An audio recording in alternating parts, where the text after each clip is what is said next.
Bonjour, aujourd'hui on vous propose une capsule sur le semi-direct. Donc ça peut paraître assez simple, comment semer des semences dans un terrain bien préparé, mais souvent les gens ne savent pas comment procéder, donc on va essayer de vous guider dans l'art du semi-direct. Alors ici j'ai une planche bien préparée. Une planche, c'est une butte qui sert à recevoir les semences ou les plants. Et chez nous, les planches sont séparées les unes des autres par des sentiers. Donc, voyez-vous, si j'ai à circuler, je vais mettre mes pieds dans le sentier. Je ne mettrai jamais mes pieds sur la planche là où les végétaux vont se développer. Donc, derrière moi, juste pour vous donner un peu d'informations sur ce que vous voyez à l'écran, c'est mes plants d'ail qui ont été plantés à la fin d'octobre l'année dernière, qui ont commencé à sortir de terre vers le 20 avril. Et là, on est le 11 mai, donc vous voyez, les plants sont quand même relativement avancés, mais on a eu un printemps très froid. Normalement, ils sont un peu plus avancés que ça. J'ai préparé ici une planche pour un semis d'épinards qu'on va faire ensemble. Donc, le terrain a été préparé à l'aide d'une griffe large, donc le terrain est ameubli et il est prêt à recevoir les semences. Donc là, il faut que je fasse mon sillon. Je vais utiliser une griffe étroite pour préparer mon sillon pour recevoir les semences.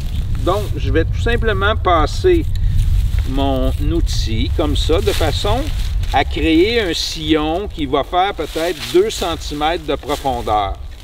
Je vous rappelle qu'on cherche à mettre 3 fois le diamètre de la semence de terre par-dessus la semence. Donc, par-dessus une très petite semence, on met très peu de terre, et par-dessus une semence plus grosse comme du maïs, bien, on va pouvoir aller jusqu'à 2 ou 3 cm de terre par-dessus la semence. Ici, on va faire un semis d'épinards. L'épinard, c'est une semence de taille moyenne. Donc, on peut mettre de 1 à 2 cm de terre par-dessus la semence. Et la semence de carotte, pour donner un exemple, est plus petite encore. Donc, on va y aller à peu près 1 cm. Là, j'ai mis une corde parce que j'aime ça faire des rangs bien droits. Je vais retirer la corde pour pouvoir travailler plus à mon aise. Donc, vous avez remarqué que la corde est tendue entre 2 poteaux. Je retire le poteau et j'envoie ma corde par là-bas. Maintenant, je me saisis de mon petit sachet d'épinards printaniers des Bloomsdale. Et là, ça va être intéressant de voir mon travail parce que pour déposer la semence dans le sillon, je vais tapoter l'enveloppe de cette façon-là, de façon à amener les semences proches du bord. Et par mon mouvement avec l'index, je vais déposer mes semences dans le sillon de cette façon-là, de façon à avoir approximativement une semence aux 2-3 cm. Et j'arrive à assez bien contrôler ma densité en bougeant de cette façon-là. Et voilà, le semis est fait. J'ai déposé mes semences dans le sillon.